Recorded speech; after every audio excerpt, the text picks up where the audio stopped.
నమస్తే. ఓం గం గణపతయే నమః. స్వర్ణలక్ష్మి నమస్తే అస్తు పరబ్రహ్మ స్వరూపిణి రాజ్యం దేహి ధనం దేహి సర్వకామాంచ దేహి మే. ఓం గం గణపతయే నమః. స్వర్ణలక్ష్మి నమస్తే అస్తు పరబ్రహ్మ స్వరూపిణి రాజ్యం దేహి ధనం దేహి సర్వకామాంచ దేహి మే. మనం ఏప్రిల్ మంత్ యొక్క రాశి ఫలాల గురించి మాట్లాడుకుంటున్నాం. ఈ మాసంలో 3 ముఖ్యమైన విషయాలని. ఒకటి, ఈ ఏప్రిల్ మంత్లో మనకి 4 గ్రహాలు మారుతూ ఉన్నాయండి. అవేంటంటే సూర్యుడు, కుజుడు, బుధుడు, శుక్రుడు. ఈ 4 గ్రహాలు ఈ ఏప్రిల్ మంత్లో మారుతూ ఉన్నాయి. నెక్స్ట్ ముఖ్యమైన విషయం ఏంటంటే, ఈ యొక్క ఏప్రిల్ మంత్ ఏదైతే ఉందో ఇందులో ఫస్ట్ 15 డేస్ చైత్ర మాసము, తర్వాత 15 డేస్ వైశాఖ మాసంతో కూడుకొని ఉంది. ఇందులో ఒక విశేషం ఇంకొకటి ఏమంటే, మనకి 19వ తారీఖున మనకి వైశాఖ మాసము శుద్ధ తృతీయ రోజున ఆ రోజున మనకి 19వ తారీఖున అక్షయ తృతీయ పండగ ఆ రోజు మనకు జరుగుతూ ఉందండి. ఇది చాలా ముఖ్యమైనది. అంతేకాకుండా వైశాఖ మాసంలో ఉదక కుంభదానం అంటారు. ఇది చాలా మందికి ఐడియా ఉండదు. ఒక ఉదక కుంభదానం అంటే నథింగ్ బట్ అంటే వాటర్ బాటిల్ అని మనం అనుకోవచ్చు. కుంభం అంటే ఒక చెంబు లాంటిది కానీ, పాత్ర లాంటిది కానీ మనకి పూజా షాపులో అమ్ముతూ ఉంటారన్నమాట. అలాంటి చెంబు లాంటిది, ఇత్తడిది కానీ, రాగిది కానీ తీసుకొని దాని నిండా నీళ్లు పోసి అందులో కొంచెం ఏదైనా జీలకర్ర కానివ్వండి, లేదంటే సుగంధభరిత యాలకులు కానీ వేసేసి, ఒక చిన్న స్వీట్ కానివ్వండి, లేదంటే ఒక చిన్న బెల్లం ముక్క కనేసి ఆ నీటిని అలా దానం చేయటాన్ని ఉదక కుంభదానం అంటారు.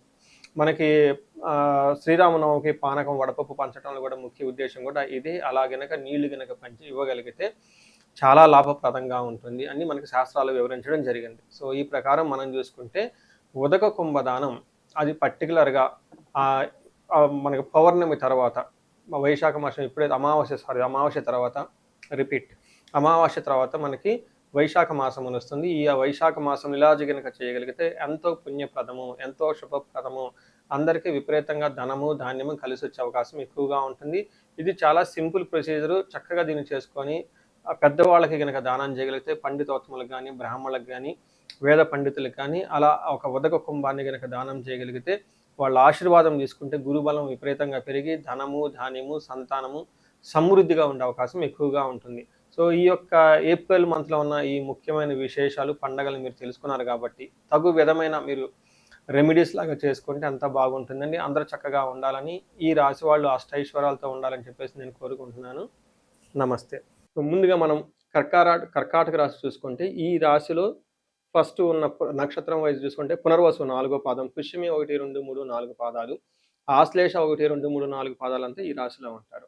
ఈ రాశి పేరు బలం ప్రకారం చూసుకుంటే హీ, హూ, హే, హో, డా, డి, డి, డో అన్న లెటర్స్ కూడా కర్కాటక రాశి కింద వస్తాయని గమనించాలి. 4 గ్రహాలు మారుతూ ఉన్నాయని మనం చెప్పుకున్నాం. ఈ 4 గ్రహాల యొక్క మార్పు వల్ల ఏంటి రాశి వాళ్ళకి ఎలా ఉండబోతుంది అంటే, సూర్యుడి వల్ల ద్వేషం, క్రియాఫలం. ఫస్ట్ 15 డేస్ మీ చుట్టూ ద్వేషించే వాళ్ళు ఉంటారు. తర్వాత 15 డేస్ మీకు క్రియాఫలం, అనుకున్న వాటిల్లో మీరు పెట్టిన ఎఫర్ట్స్లో మంచి ఫలితం వస్తుంది.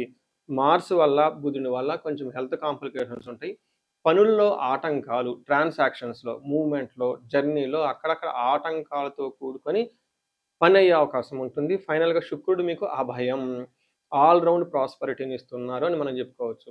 అంటే టోటల్గా సూర్యుడు, శుక్రుడు చక్కగా సపోర్ట్ ఇస్తూ ఉన్నారు. బుధుడు కొంచెం ఆటంకాలను కలిగిస్తూ, కుజుడు మీకు హెల్త్ కాంప్లికేషన్ తీసుకొస్తున్నాడని మీరు గమనించాలి. మన డీటెయిల్స్ చూసుకుంటే కర్కాటక రాశి వాళ్ళకి చాలా రోజుల తర్వాత ఒక మంచి హ్యాపీ న్యూస్ ఏంటంటే, చాలా మందికి ప్రమోషన్స్ వచ్చే అవకాశం ఉంటుంది.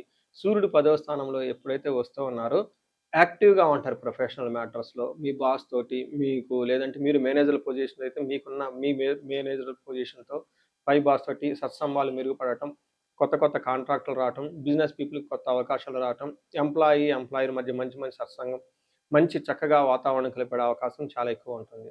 10వ స్థానంలో సూర్యుడు ఉంటే ఏమవుతుంది అంటే, మన మహర్షులు ఏం చెప్తారంటే, అర్ధసిద్ధి సదా ఆరోగ్యం, బంధుమిత్ర సమాగమ, రాజదర్శనం, సుసల్లాహో, సుసౌఖ్యం, దశమే రవి. అంటే 10వ స్థానంలో సూర్యుడు ఉంటే ఏమవుతుంది, అర్ధసిద్ధి అంటే డబ్బులు వస్తుంది, సదా ఆరోగ్యం బాగుంటుంది, బంధుమిత్ర సమాగమం, బంధువులతోటి మిత్రులతోటి చక్కగా కలుస్తూ ఉంటారు. రాజదర్శనం అంటే ఫైర్ ఆఫీషియల్స్ని కలవటం, గవర్నమెంట్ ఆఫీషియల్ని కలవటం, బాస్ లాంటి వాళ్ళని కలవటం, రాజకీయ నాయకులు అయితే ఇంకా వాళ్ళపై ఉన్న మంత్రులు, మినిస్టర్ లాంటి వాళ్ళని కలవటం, సుసల్లాహో వాళ్ళతో ఒక మీనింగ్ఫుల్ డిస్కషను, ఒక నైస్ డిస్కషన్ జరిగేసి అనుకూలంగా ఉండే అవకాశం ఎక్కువ ఉంటుంది. ఇది చాలా మంచి టైం. చాలామందికి ప్రమోషన్స్ రావటం, జాబ్‌లో వచ్చే అవకాశం ఖచ్చితంగా ఉంటుంది ఈ రాశి వాళ్ళకి. తర్వాత ఇంటికి సంబంధించిన వ్యవహారాల్లో కొంచెం మీరు అన్‌కంఫర్ట్‌గా ఫీల్ అయ్యే అవకాశం ఉంటుంది. ఒక్కటి మాత్రం గమనించాలి. కుజుడు చూసుకుంటే వీళ్ళు మీకు కొంచెం ఇబ్బందులకు గురి చేసే విధంగా ఉన్నారు. 10వ, 9వ స్థానంలో కుజుడు ఉంటే ఏమవుతుంది? స్థాన నాశనం విరోధంచ శోషపీడనం, దేహపీడనం శూన్యం. అంటే ఈ టైంలో స్థాన నాశనం, కొంతమందికి అన్‌ఎక్స్‌పెక్టెడ్‌గా జాబ్‌లు కూడా పోయే అవకాశం ఉంటుంది. లేదా డీప్రమోషన్స్ వచ్చే అవకాశం కూడా ఉంటుంది. అలానే శోషణం అంటే బాగా ఏమని చెప్తారు? ఓవర్‌గా టైర్డ్ అయిపోయే అవకాశం ఎక్కువగా ఉంటుంది. కొన్నిసార్లు వృధాగా ప్రయాణాలు చేయటం ఉంటుంది. అంతేకాకుండా మీరు ఓవర్ ఎక్స్‌పెండిచర్, విపరీతంగా ఖర్చులు చేసే అవకాశం ఎక్కువగా ఉంటుంది. అది హాస్పిటల్ గురించి కానివ్వండి, లేదంటే ట్రావెల్ గురించి కానివ్వండి, లేదంటే అన్‌ఎక్స్‌పెక్టెడ్‌గా మీరేదో కొనేసి అనవసరమైన విపరీతమైన ఖర్చులు చేసే అవకాశం ఉంటుంది. మీరు 11వ స్థానంలో శుక్రుడు ఉండటంతో వీళ్ళకి ఎలా ఉంటుంది? చాలా చాలా శుభకరంగా ఉంటుంది. ఏ విషయంలో? మనకి పుష్టిం కాంతిం తదా కీర్తిం ఇష్టసిద్ధి కార్య సాధకం క్షీరాన్న భోజనం కుర్యాత్ శుక్రే ఏకాదశి ఫలం అని చెప్తారు. అంటే ఏకాదశంలో గనక శుక్రుడు ఉంటే ఏమవుతుందంట? పుష్టిగా ఉంటారు, కాంతివంతంగా ఉంటారు, ఇష్టసిద్ధి కార్య సాధకం, అనుకున్న పనులన్నీ సాధించుకునే అవకాశం ఎక్కువగా ఉంటుంది.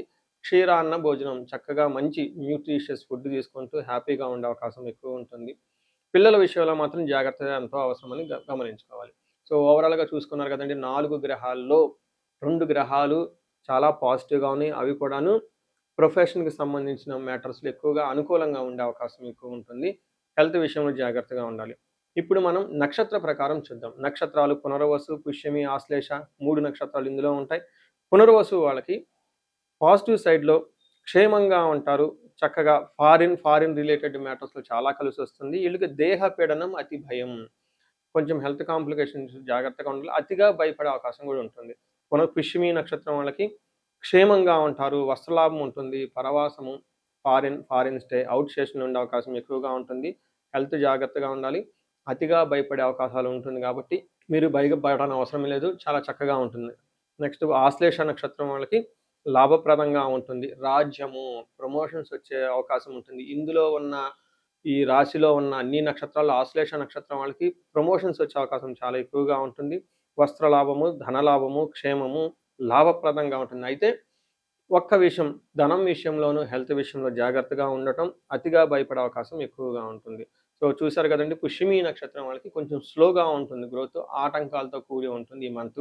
మిగతా అన్ని విషయాలు చక్కగా ఉంటుందని గమనించాలి. ఈ నక్షత్రం వాళ్ళకి, ఈ రాశి వాళ్ళకి మీరు పరిహారాలు కనుక చూసుకుంటే, వీళ్ళకి సుబ్రహ్మణ్యేశ్వర స్వామిని ఆరాధన చేయటము, లేదంటే నాగుల కట్ట, లేదంటే అశ్వత్థ కట్ట అంటారు. అక్కడ జంట నాగులకి అభిషేకం చేయటం, ఒక కొబ్బరికాయ కొట్టడం, చిన్న పూజలు లాంటివి గనక చేసి, ఒక కేజీంబావు కందులు గనక దానం చేయగలిగితే చాలా బాగుంటుంది. సో ఈ రాశి వారికి గనక చూసుకుంటే, ఎవరైనా బహుముఖ ఆదాయము, okay, multi sources of income ఎవరికైనా కనుక కావాలి అనుకుంటే, వీళ్ళకి స్వర్ణలక్ష్మి విశేష హోమం చేయించుకోవటం చాలా చాలా ముఖ్యం. ఈ స్వర్ణలక్ష్మి విశేష హోమం ద్వారా మీకు ఇన్కమ్ అనేది ఎక్స్ట్రా వచ్చే అవకాశం ఎక్కువగా ఉంటుంది. దీనితో పాటు ఎవరికైనా జాబులో బాగా ఇబ్బందులు పడుతూ ఉంటే, కార్యజయం లేకుండా ఆటంకాలు కలుగుతూ ఉంటే, మన్యు పాశుపత అభిషేకము చేయించుకుంటే వీళ్ళకి కార్యజయం వచ్చేసి జాబులో చాలా ఉన్నతంగా ముందుకు తీసుకెళ్లే అవకాశం ఎక్కువ ఉంటుంది. ఇంతేకాకుండా భార్యాభర్తలు ఎవరైనా కనుక ఇబ్బందుల్లో ఉంటే, వాళ్ళ మధ్య సరైన అవగాహన లేక ఒకళ్ళతో ఒకళ్ళు కనుక ప్రాబ్లమ్స్ ఉంటే, వీళ్ళ మధ్య అన్యోన్యత పెరగటానికి అన్యోన్య దాంపత్య పాశుపత అభిషేకము, వీటితో పాటు విశ్వావసు గంధర్వరాజ హోమం అని ఉంటుంది. ఇవి చేసుకుంటే భార్యాభర్తల మధ్య వాళ్ళ జాతకంలో ఎక్కడైనా కనుక ప్రాబ్లమ్స్ ఉంటే అవన్నీ తొలగిపోయి అన్యోన్యత పెరిగి చాలా చక్కగా కలిసి ఉండే అవకాశం ఉంటుంది.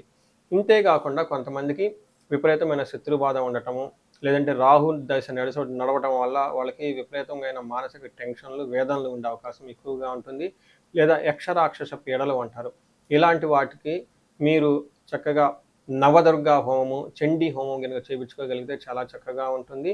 మీకు ఎలాంటి సమస్య ఉన్నా, అది హెల్త్ కానివ్వండి, ఇంకొకటి కానీ, మీ ఏజ్ పర్టికులర్గా 35-40 సంవత్సరాల మధ్యలో ఉండి లైఫ్లో, కెరియర్లో అప్పటిదాకా చాలా చక్కగా దూసుకొని వచ్చేసి, ఈ ఏజ్లో మీకు అరౌండ్ 40 అటు 5 ప్లస్ ఆర్ మైనస్ 4-5 ఇయర్స్ ఉండి కెరియర్లో కనుక బ్రేక్ వచ్చినట్లయితే, ఆగిపోయారు, స్టాగ్నెంటెడ్ అయ్యారు, గ్రోత్ లేదని మీకు గనుక అనిపించేస్తే, ఒక్కసారి ఇండివిజువల్గా జాతకం చూపించుకోవడం చాలా చాలా ముఖ్యం. ఎందుకంటే ఈ టైంలో మీకు చాలా వరకు ఉన్న శాపాలు, లేదంటే గ్రహ యొక్క దోషాలు అడ్డం పడి మీ గ్రోత్ని ఎదగకుండా ఆపేసే అవకాశం ఎక్కువగా ఉంటుంది. సో ఎలాంటి సమస్య ఉన్నా ఒకసారి ఈ ఏజ్ వాళ్ళు ఖచ్చితంగా జాతకం చూపించుకొని తగు పరిష్కారాలు, తర్వాత పరిహారాలు చేసుకుంటే లైఫ్ ముందుకెళ్ళే అవకాశం ఎక్కువగా ఉంటుంది. ఈ రాశి వాళ్ళకి అష్టైశ్వర్యాలు కలగాలని, భోగభాగ్యాలు కలగాలని చెప్పేసి నేను కోరుకుంటున్నాను. నమస్తే.